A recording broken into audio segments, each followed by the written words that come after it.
Showtime! The Capital G show starts right now.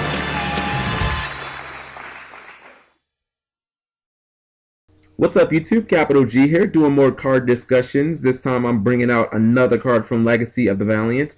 This one is called Riding Together, and I'm really excited about this card. I think a lot of people are going to start discussing this, and it's probably going to be one of the most anticipated cards coming out of this set. You know, thank God that Konami finally made a card like this, albeit 6 months after we really needed it. But still, you know, it does show that they're acknowledging their mistakes, no pun intended.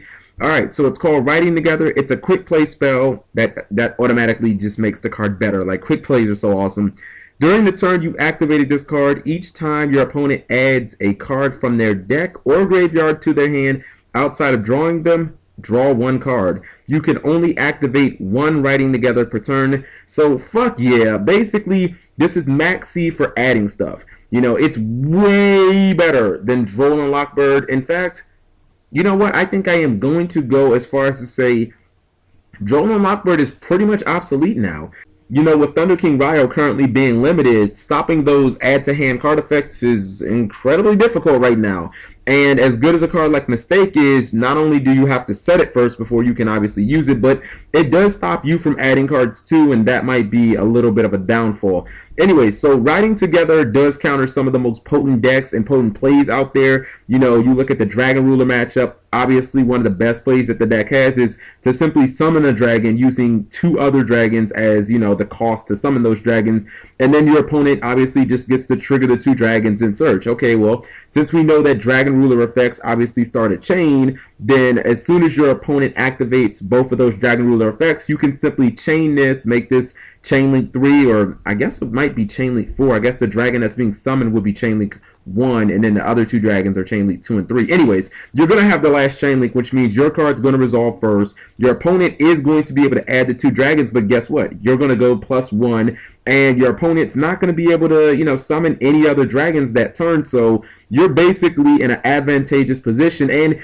it kind of stalls your opponent for a turn. You know, they really can't do any, like, really crazy dirt plays, and it brings you 1 card closer to your powerhouses, you know, your Soul Drain and your Iron Wall. Against the Prophecy matchup, it's really, really good. First off, it counters cards like Secrets and Crescent Library. Blue Boy you can throw into that mix too, especially if you have it turn 1. You know, your opponent activates one of those cards, all you have to do is chain it, and you basically lock them. I mean, you put them in a position to where, okay, they will be able to search for a Blue Boy or another good spell book, but, you know, do they want to continue, or they're just basically going to be feeding you cards?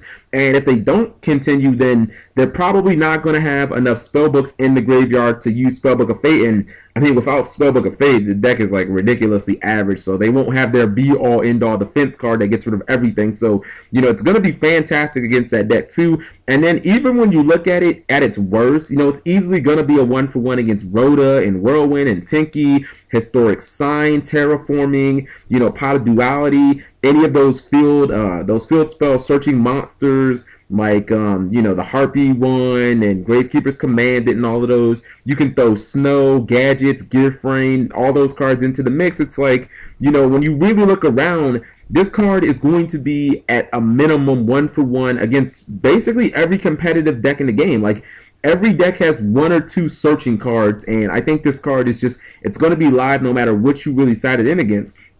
It's also worth noting that the art on this card is absolutely marvelous. It's fantastic. It's one of the best ones that I've seen in a really long time. And I think that, you know, I don't want to speak for everybody, but I think at this point, everybody kind of likes the whole tour bus storyline of all the ban cards and like what they've been doing ever since they got banned, and it's kind of cool to see them all on a bus. And I mean, just look at the tribe infecting virus, like the little tribe monsters. They're just so confusing. I wish there was like a story that went along with this card. Like, could you imagine what the story is? It's really good. I hope that they continue it because I think a lot of people enjoy it. So let me know what you guys think. I guess if there's one bad side, I mean, can't you just smell it from here that this card is going to be secret rare and it's going to be like $30? Can't you just smell it? They're not going to make this common. If they made it an ultra rare, that would be very nice, but I really sense that this card is going to be a secret rare. Thank you guys for watching as always. Subscribing makes life happy.